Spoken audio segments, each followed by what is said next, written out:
Hola, esta es la exposición de Dani, Eulogio y yo. Vamos a poner sobre los ciclos biogeoquímicos. Hola. Hola. Y entonces, Dani, yo voy a hablar de qué son los ciclos biogeoquímicos y los tipos, y ellos van a poner sobre los dos tipos. Eulogio sobre los Yo gaseosos. voy a poner sobre el ciclo gaseoso del carbono y el ciclo gaseoso del nitrógeno. Y yo el sedimentario del azufre y el fósforo. Exactamente. Y aparte se van a pegar por detrás de la cámara y eso. Entonces, yo voy a empezar explicando qué son. Los ciclos biogeoquímicos se denomina eso al movimiento de grandes cantidades de elementos como el carbono, el nitrógeno, el oxígeno, el calcio y otros así, entre los seres vivos y el ambiente. Porque puede ser la atmósfera, la biomasa, sistemas acuáticos. Y estos movimientos se producen mediante una serie de procesos de producción y descomposición. Entonces, en la biosfera la materia es limitada, así que es reciclada continuamente por bichos como Dani y cosas de verdad. Entonces,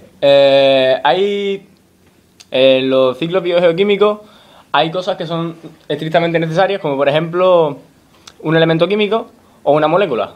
Entonces, hay dos cosas que intervienen en los ciclos, que son los macronutrientes. Yo a la boca. Que son los macronutrientes, como el carbono, el oxígeno, el nitrógeno, fósforo, azufre, calcio, magnesio y potasio, que están compuestos que son elementos que componen en un 97% la masa de los seres vivos.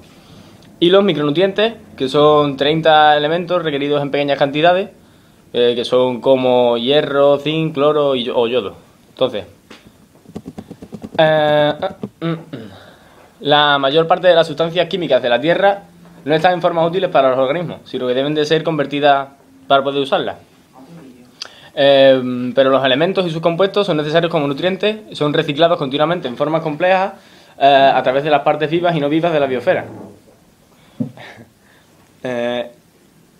Y entonces, pues, el ciclo de los nutrientes, desde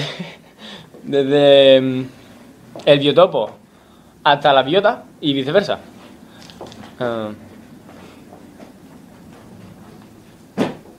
Y bueno, pues entonces Eulogio va a poner primero sobre los ciclos gaseosos, así que le damos paso.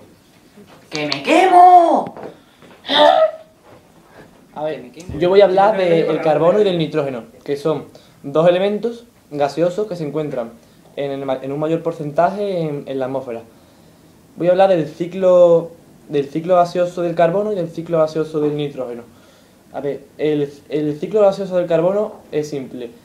El carbono llega a la atmósfera a través de, por ejemplo, CO2, que es el que nosotros expulsamos cuando respiramos. O, por ejemplo, cuando un coche quema combustible, pues ese CO2 también se expulsa. Después, un animal que, por ejemplo, se muere y se descompone en medio de la naturaleza, las bacterias que se alimentan de ese animal, como ese animal está compuesto de carbono, luego esas bacterias expulsan el CO2 a la atmósfera. O si, por ejemplo, esta es la manera más difícil, que por ejemplo, un conjunto de animales tras una descomposición de millones de años, creen petróleo, y a partir de ese petróleo, que contiene carbono, se extraiga gasolina, y de esa gasolina que utilizan los coches acabe por quemarse expulsando el CO2 a la atmósfera. Y todos estos procesos de expulsación de la atmósfera acaban convirtiendo el carbono que compone la atmósfera. Una pequeña cantidad de carbono también está en la Tierra, pero un 0,03%, muy poco. Después, el ciclo gaseoso del nitrógeno es parecido al del carbono, porque se encuentra la mayor parte del nitrógeno en la atmósfera. Y, por ejemplo, hay unas bacterias que se llaman bacterias desnitrificantes que recogen el nitrógeno de la atmósfera y la dejan en las plantas. Y, por ejemplo, un animal que se alimenta de esas plantas, después los excrementos de ese animal contienen ese nitrógeno procedente de la primera alimentación, y ese nitrógeno acaba en el suelo.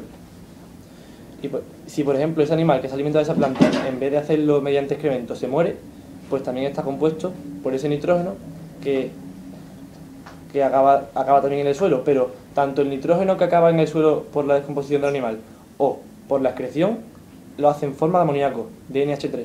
Y ese amoníaco no pueden absorberlo las plantas porque es perjudicial, es venenoso. Entonces, hay unas bacterias nitrificantes que convierten ese amoníaco NH3 en NO2, que son nitritos.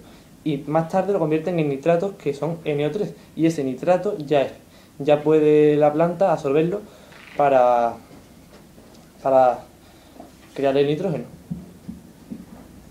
Voy a hablar de los ciclos de elementos sedimentarios. Son ciclos en los que los elementos como el fósforo, el azufre, el calcio, el hierro, el potasio, el manganeso, el sodio y demás, pues se depositan en la geosfera, en la corteza terrestre y por esos sitios. Y es que la meteorización los libera de las rocas sedimentarias y los incorpora al suelo, pero claro, es un proceso lento, entonces es un factor limitante para el ecosistema. Y bueno, el fósforo se almacena en la corteza terrestre y desde el punto de vista ecológico es uno de los minerales más importantes. Pero también es uno de los que mayores posibilidades tienen de escaseada, ¿no? Porque falta mucho.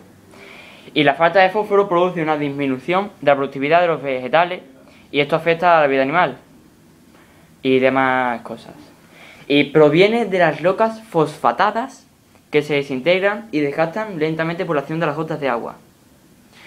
Y la verdad es que es un proceso del que, bueno, que se encuentra en algunos algunos componentes de los ácidos nucleicos, de los esqueletos y la mayoría de vertebrados, con lo cual es muy necesitado para nosotros, ¿no? Sin él, pues la verdad es que no podríamos estar. Y el azufre, que se encuentra en algunos aminoácidos, como ya hemos estudiado en temas anteriores, ¿no? Y es que se podría decir que para el crecimiento y el desarrollo, por ejemplo, de plantas, el azufre es uno de los elementos más importantes que hacen falta hoy en día.